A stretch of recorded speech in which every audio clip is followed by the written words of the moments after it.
Yeah.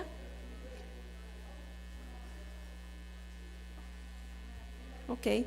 So, welcome back again to these scientific talks. We will continue now with our next speaker, that is Dr. Hans-Peter Mock.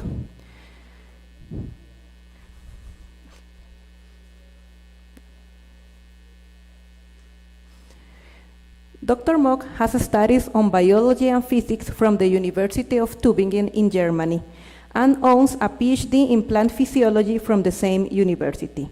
He did a postdoc at the Institute for Pharmaceutical Biology in the Technical University of Braunschweig in Germany and had his habilitation at the Faculty of Botany of the same university. He was a researcher associate and later leader of the Applied Biochemistry Group at the Leibniz Institute of Plant Genetics and Crop Plant Research in Geitersleben in Germany during 30 years. In parallel, he was teaching at the universities of Kiel, Halle, and Braunschweig in practical courses and lectures on plant biochemistry, plant physiology, and cell biology. He has an outstanding academic career where he supervised multiple undergraduate and graduate students. And to date, he has more than 150 peer-reviewed publications, including book chapters, some of them in top journals as Nature Biotechnology and The Plant Cell. Currently, Dr. Mock is a visiting lecturer at the University of Costa Rica, where he is teaching in seminars and modules of the Graduate Program of Agricultural Science and performing research activities in CIGRAS.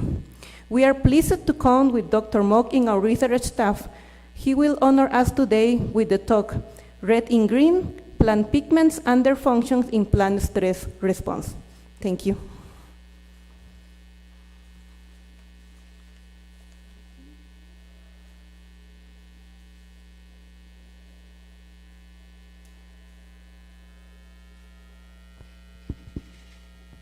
Okay, thank you very much for the introduction. It is a great honor for me, great pleasure to be here on this occasion and just arrived in time to join this 50th birthday of the Institute. After hearing the talk from Professor Weber, I feel that although I'm here now for a couple of months already, I'm still at the beginning of a big learning curve about the country and the Institute. I was, as mentioned, 30 years at one institute in Germany. Here I became Gadersleben. In fact, it will be tomorrow that I'm 30 years, or I started 30 years ago tomorrow. And since I retired end of last year, now I got the opportunity to start here for 1 year more. So I was asked to present some of the major research lines I was doing during my time as a researcher at this institute, and I selected to speak about pigments. For one reason is that I think this is maybe attractive for a wider audience on the occasion of this day, but also because we have joint interests, clearly, as you can see from Victor's talk and as being my host, I think this is a very good overlap. So I will talk on chlorophylls and on anthocyanins. But before doing so, I also want to introduce the Institute. The Institute is in the northeast of Germany somewhere. It's in a rural area, and the reason is clear. We harbor a big gene bank, a big collection of plant genetic resources, and we need also field capacity to propagate our materials. So I should say that when I came to Gadersleben, it was also by a coincidence just shortly before the Institute had its 50th anniversary also. So it's the second time that I can join such a nice fiesta. Now I said it is somewhere in the northeast, but this region which is very rich with very good soil, and it's not by chance that many German plant breeders started their activities there. And they also came back after the it's in the former East, and they come back, many of them, after the border was opened again. And I also want to mention there is really indications for very early activities of farming also, and it's also nearby where the site of where this nebra disc was discovered some 30 years ago also. And this is a small, it's of this size. It's in the museum in Halle mostly of the time, and it is, I think it was dated about 1500s before Christ, something like that. And it is an indication that the people knew about astronomy, and because this constellation of the Pleiades was indicating for them to start growing the plants in the springtime. So this is really an important finding. So I recommend, if you have the opportunity also to visit the museum in Halle, there's a lot of interesting work around this, including chemistry also, to identify the components of this disk. So now coming back to the Institute, we have a large collection of accessions now, about 150,000 different accessions, mostly in this kind of jars, some cryoconservation, and we are concentrating on crop species, a lot of different species, a lot of genera, and it's a lot of activities you need to do to preserve this genetic diversity. So approximately, we have these large fields there, and approximately 5 to 10% of all these 150,000 accessions have to be propagated each year. So we have 5 to 10,000 accessions per year in the field, and it needs a lot of gardeners to do this job, and a lot of efforts. So we are concentrating on barley, on wheat, but we have many other species like potato, about 5,000, tomato, and many more. And the Institute is centered around that, to preserve this, but also to evaluate these genetic resources. So we have activities in genetics, in population genetics, cell biology and physiology. This is where my place was. And this indicates the activities, quite, of course, list quite broad activities we have. The Institute has about 30 research groups covering quite a range of different areas of plant research. And this evaluation, in my view, of genetic resources from gene bank collections, this must be in the future also have more international collaborations for joint evaluation at different places, and also exchange of information. And this is also one reason why I think the CIGRAS is a good place also to start such interactions and have more communication on that topics. So I want to report what we did on chlorophyll biosynthesis, on our work on anthocyanins. I mentioned here the major people I worked with during that time, and I will start with the chlorophylls. Now, a chlorophyll, when we make a leaf extract, we not only see the chlorophyll, there are also the carotenoids, which I will not speak about today. And you see this is a very nice chromatography, so it's a very aesthetic molecule to work with. And also, it is always fascinating to me that when you have an extract of chlorophyll, you use blue light or UV light, and you get back red fluorescence. I think what can you expect more from a molecule to work with? So this is always an aesthetic pleasure to work with such a molecule. And here's the structure, which was elucidated and given by Hans Fischer and given a Nobel Prize. It's briefly, it's a structure with 4 pyrrole rings, or tetrapyrrole, central magnesium ion, and a phytol rest. called also the molecules of life. And this is clear, it's very central to all of us because it's collecting the energy. Already Robert Meyer stated that the sun is the ultimate source of energy for both plants and animals. So almost all the energy we collect here, there are some numbers, is going through this molecule. So this is clear that it is of utmost importance. And here it's just indicated kind of a model how this antenna forms in the light harvesting system. Now when we started the group, there was a group headed by Bernhard Grimm, started in 1992.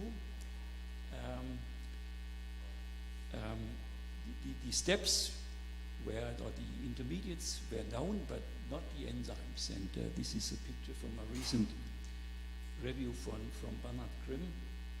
And so we did not know about the enzymes. We did not know about the regulation. So the tasks were to identify genes, and also as an approach, we choose to generate transgenic lines with modified expression to hopefully learn about the regulatory context.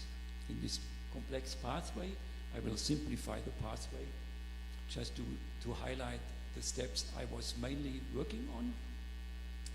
And one enzyme I was working on is the UroD, or uroporphyrin decarboxylase, converting this step. And I will later come to the magnesium chelatase, which is of course very, very important for the insertion of the magnesium into the central ring. And there we have a branch going then, if there is insertion of iron, done by a ferrochelatase into the heme biosynthesis. And the heme, this is what we share between animals and also plants. So these two steps I will show our results. I worked mainly on the UroD. We did gene cloning in barley and tobacco. We generated antisense plants. I did also recombinant protein expression. The protein was given to Max Planck Institute in Munich, and Bertha Martens could crystallize it, and she could obtain crystal structure for the tobacco UroD. So we made, now I will report about the antisense plants. They have reduced activity. As shown here, we have the wild type, different leaves, and this is one of the transgenic lines with antisense construct. And this reduction in activity is sufficient to generate a strong reduce in growth. It's dependent on the different lines, but you can see there are lines where we have a very strong reduction in growth. And when we look to more detail, the tobacco plant looks very weird. So has strong formation of necrotic lesions. And so the point I can highlight here is this chlorophyll as an energy harvesting molecule can also be dangerous because pigments in general can also act as photosensitizers, and if the energy taken up is not channeled in a proper way, then of course this can be detrimental. And there are also examples where we have porphyric diseases in humans where enzymes of the pathway are also disturbed either by chemical causes or by genetic defects. And these people also accumulate intermediates which makes them very photosensitized. And these people then, they show these lesions also, and to avoid this they have to stay in a very dark environment in a cellar. And this also happened to the wife of the first wife of our former Chancellor Helmut Kohl, who had a severe form of this disease. So we speculated now that we have in these plants oxidative stress induced by the accumulated tetrapyrols. We measured the defense components of the oxidative stress defense system. And we made also a comparison between the necrotic and the non-necrotic leaf parts, so it's not uniformly necrotic. You can identify leaf parts which were looking rather normal. And we detected that in the areas where we have these necrotic lesions, there is a strongly fluorescent blue component, very nice fluorescence. And we tried to we identified these compounds, so with the help of a chemist in Munich, Werner Heller, and it was identified as a coumarin named scopoline. Here you can see the quantification for the Urodi antisense plants, but also for another construct for the next step called coproporphyrinogen oxidase, and these plants had a rather similar phenotype, so they were also characterized by these necrotic lesions indicating the oxidative stress. So the coumarin, this scopoline, was known before that to be also involved in pathogen defense responses. So we went also to analyze other signals, other typical features of a pathogen defense response. And here we can see that these plants also strongly accumulate pathogenesis related proteins, or PR proteins shortly. This is a wild type Western blot. Normally you see in the younger leaf parts you don't see that, but later on in older age there is some accumulation, but you see a strong accumulation of the PR proteins in these antisense plants. And furthermore, colleague Antonio Molina in Madrid analyzed the plants, and he could show that indeed the infection, the spread of the infection of tobacco mosaic virus is reduced in these plants. So that is a full set of pathogen responses induced in these plants, probably signaled by these reactive oxygen molecules, acting not only in a detrimental way, but also in a signaling way. So we went on, and then we went to the next step. I mentioned the magnesium chelatase, and here we had a totally different finding. The plants do not look necrotic, but they look chlorotic. And this was mostly work done by Jutta Papenbrock, PhD student in our lab, in Bernhard Grimm's lab. She's now at the University of Hanover. We measured together then the activities, and the transgenic lines were reduced in the magnesium chelatase activity. As expected, the magnesium chelatase is a rather complex enzyme having different compounds, and we also measured an enzyme dehydratase, which is an early step, and this activity was also reduced, and this then led us to conclude that we have kind of a feedback mechanism, so that when we inhibit the magnesium chelatase, we get kind of a feedback mechanism to the earlier steps, avoiding the accumulation of these toxic intermediates. So we can see at the magnesium chelatase, we might have a point for regulation, which is obviously lacking when we knock out or reduce the other steps like URD or CPO. So this was then a start to also go more into details of the regulation of the whole pathway. But at that time, yeah, the group was then closed. There was a new department head, Bernhard Grimm, when he was becoming a professor in Berlin, where he's still very, very actively working in the field of chlorophyll biosynthesis and having many publications, recently also a paper in a Nature journal. And I just want to, as a quick glimpse, say that now a lot of work was done over the last 20 years on these retrograde signals in general, but also there are now models including the role of tetrapyrrose intermediates in the signaling back from the plastid to the nucleus. This is very important. A very intense research has been done from many labs to understand how the signaling is going back to then control also the necessary acclimation responses in terms of protein biosynthesis and so on. So I cannot outline that, but I can just recommend this paper. And I'm then already going to the next step on anthocyanins. And there are two views on this slide. One, just the view from an aesthetic viewpoint, and then also the phytochemistry is shown.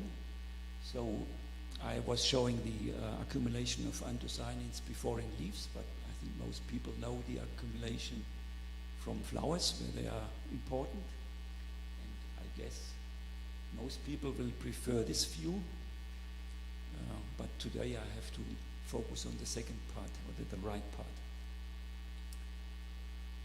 So this also just a quick overview. The anthocyanins are part of a very large family of compounds called phenolics or phenylpropanoids with many different branches. So I'll try to simplify that and reduce it to the contents we need today. So we see again this coumarin, which is also part of this. The coumarins are also part of this pathway. So we see the coumarin scopolamine again, which we have made early on, and some later compounds, and also the anthocyanins. So this is to simplify this complex pathway for today. A few words about the significance, a few examples again. There is many functions are attributed to these classes of compounds or different branches, just as the attraction of pollinators, like in the flowers, signaling also, but also protection against different kinds of abiotic or biotic stresses. And this one molecule, synapryl malate, is also one molecule I worked as a postdoc in my first postdoc at the University of Braunschweig on the enzymatic step of this. A very interesting compound because it's a conjugate between a cinnamic acid and an organic acid malate. So now we have two perspectives also on these classes of compounds. The one, of course, for the plants, but also the human perspective, because we take up these compounds and they might have good effects or beneficial effects, but also negative effects. And they also determine the properties of our nutrition. So there's a lot of work on antioxidant effects of this compound, but we also have to consider that there might be negative toxic effects. So this outlines then the work we are doing. So we had as targets on the one side the nutritional quality of the compounds of the anthocyanins or the phenolics in general, but also their role for plants might be for this or that stress defense.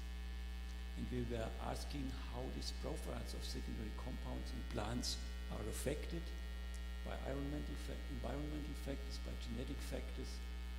And one special topic is the interest, how does a plant regulate the allocation of resources from primary metabolism into secondary metabolism? Very important interface. And so, give some examples.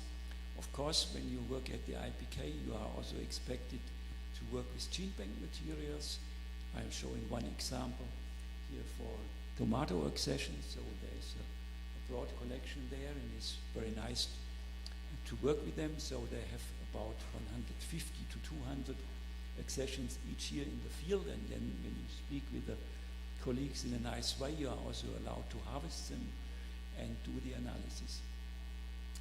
And we did this, and we later on sent samples also to colleagues in London, to the lab of Catherine Rice Evans, a very well-known antioxidant specialist, and she then also measured this so-called TEAC value for antioxidant capacity in vitro, and we could establish by comparing our HPLC profiles that there was a correlation between routine and this TEAC value.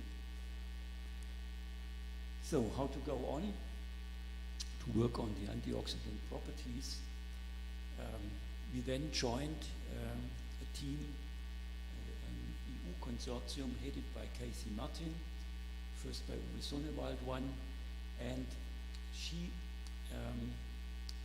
generated transgenic tomato lines overexpressing two transcription factors relevant for anthocyanin for control of anthocyane biosynthesis. And she did this under the control of a fruit-specific promoter, so that the rest of the plant was not affected, but the fruits were strongly accumulating anthocyanins. And yeah, this is, yeah, we could show that our part was then to do the phytochemical analysis by HPLC-MS using diode detection and mass spectrometry. And you can see that these compounds, like the phenolics, absorb in the UV range. And this helped then to have defined plant materials which you can give to colleagues in medicine for testing.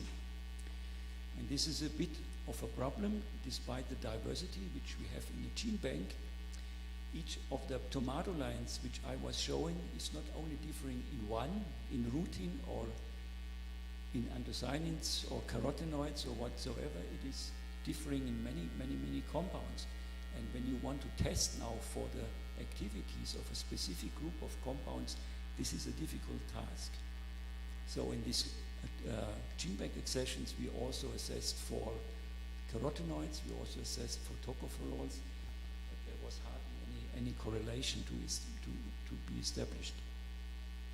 So here, the use of transgenic approaches is helpful to generate plants where you have a precisely defined control to your study material. And yeah, this was then helping us to come to this Nature Biotechnology paper. The extracts were given to colleagues in medicine, and they used a model, a mouse model affected in one of the stress signaling components, and these colleagues could then show that the life expectancy of these mice increased when feeding these extracts from the purple tomatoes.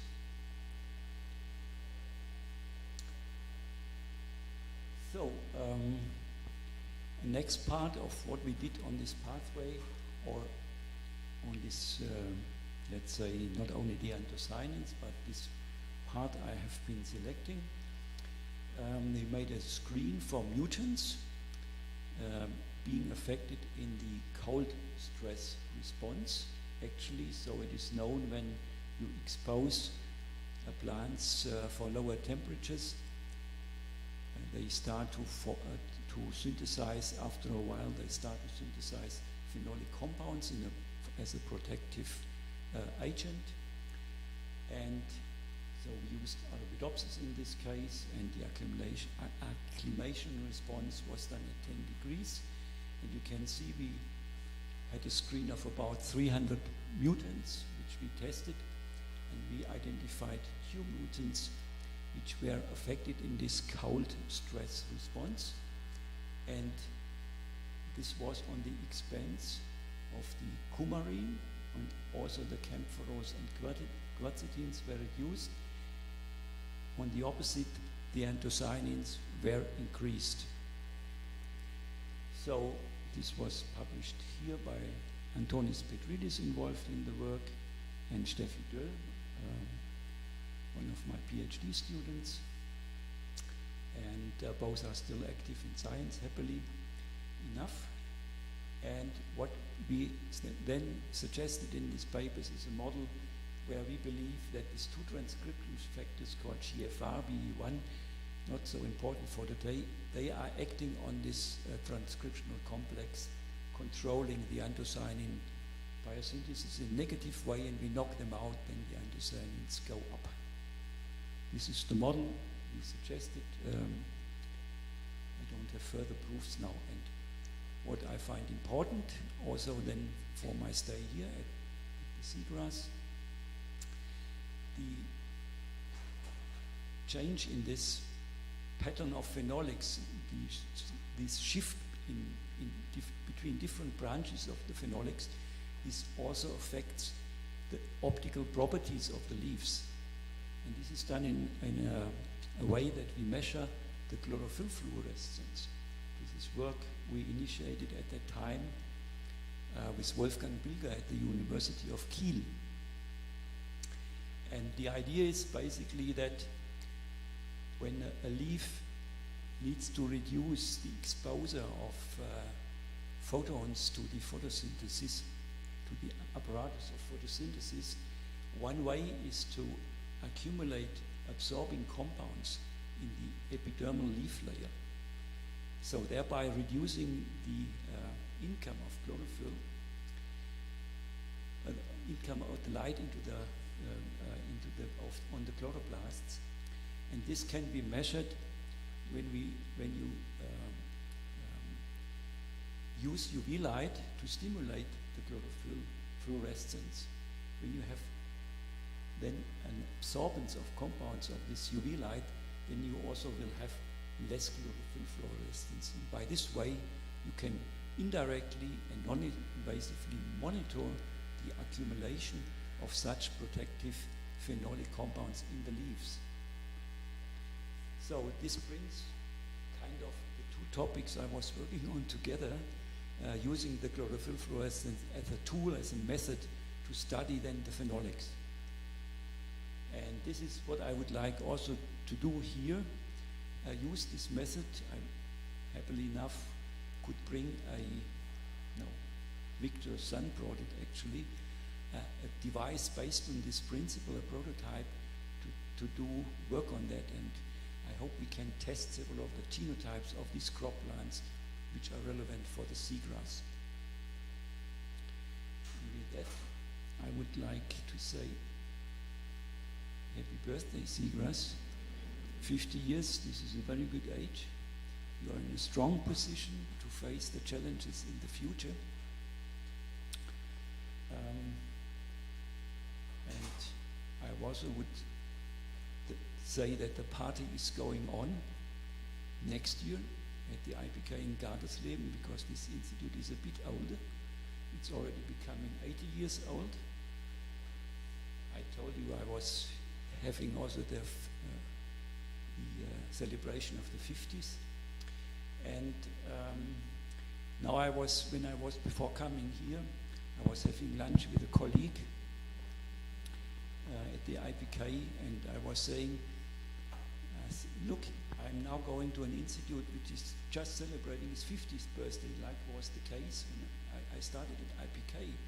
And then the colleague said, this is very clever of you. You are going there to become young, to feel young again, like you felt as a postdoc when you came to Gardersleben. I said, yeah, if this works, then let's go. And let's see, after 1 year you can judge. And luckily enough, there is a special program from the DIAD which supports this process to juvenile old researchers to feel that they can feel young again and make them useful again. This is this Johann Gottfried Herder program. I would also like to thank the UCR for additional support, all the friendly colleagues at the CIGRAS who helped me in the last month, particularly also Professor Catalina Salas and Priscilla, and I would like to thank the Waltz Company giving us this prototype, Andreas Grano, my former director, for providing the initial slides. I have to thank many colleagues and cooperation partners and funding agencies, but I will leave it like that and thank finally my host, Victor Jimenez, I think we share a lot of interests and also appreciate the plants as being very unique organism, having many secrets for us to detect. Thank you very much.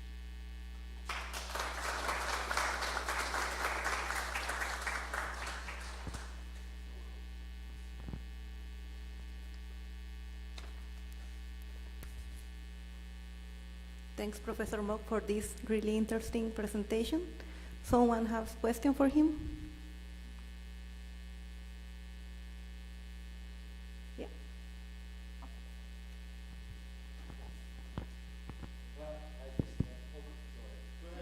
Okay.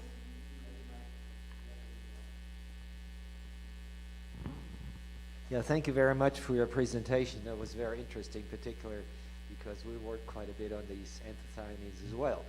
But I have a question about the chlorotic leaves. Now, do you have any idea, or maybe I missed it, why parts of the leaves are chlorotic and others not? Is that associated with the development of the leaf, that certain cells are going this way or that way, or can you explain that? I can explain with the necrotic leaves first, that it is a clear influence of the light. You can a bit play with these settings, so when you have longer light or more light, you can stimulate the formation of necrosis. With the magnesium chelatase antisense plants, I cannot tell. I'm not aware that we did experiments in this direction, but clearly the conditions how you grow the plants influence the phenotype. So, and also with the Euro-D antisense plants, going back with that, I played a bit, so you can keep them this away from becoming necrotic when you grow them not for 12 hours under light, but only for 4 hours. Stop 4 hours darkness, 4 hours light, 4 hour darkness, 4 hour light. So it makes a difference if you grow them continuously for 12 hours or you have intervals. Meaning that during that time in the darkness, the accumulating or the already accumulated intermediates will be degraded or used up again. So this way you can really play with the system. You can also shift them from low light, where they do not form necrosis, to high light, and then you can study just the development of the necrosis. But still, this does not really answer your question to these chlorotic phenotypes. I do not know. I have not played with them like that I did with the Euro-D plants. Can I have a quick question added? Now, did you do experiments where you cover up part of the leaves and look at the other half, like you shine the light on the one half, you expect with the light necrotics, you cover up the other part, is there sort of a small molecule moving back and forth, or is it something which is localized with the cells? No, we try to do these experiments, and yes, it will influence the development of the necrosis. Okay. Yeah. Thank you. I can also add that the leaf is not uniform. There are also locally different sink and source areas in the leaf, and this of course will influence at which places a necrosis will first develop. But this is speculation in the moment. Thank you, Dr. Monk, for a wonderful presentation and work.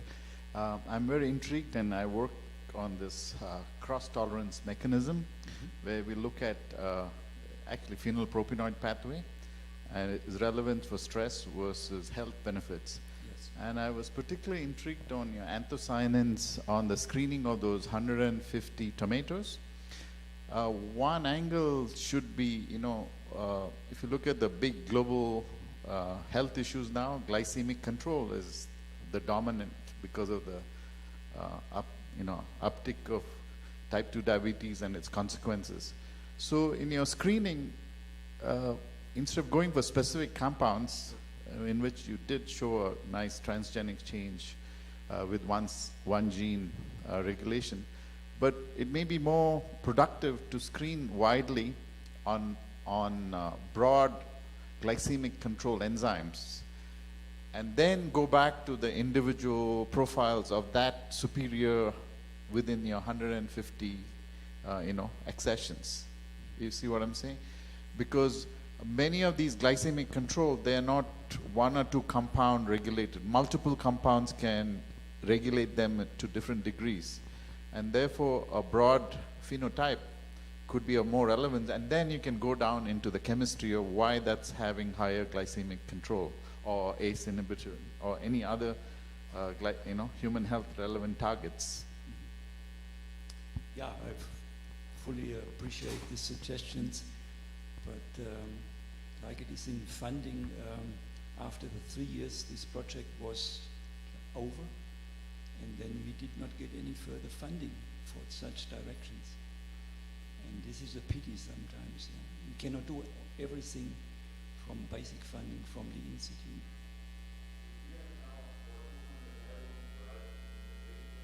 Mm-hmm.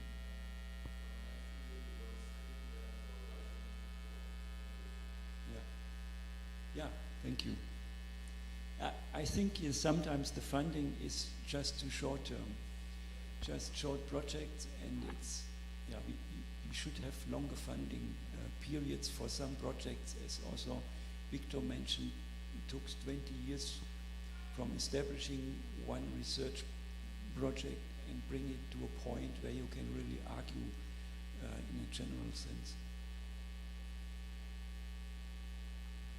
So, thank you, Professor Mock, for this presentation. Please applause for him.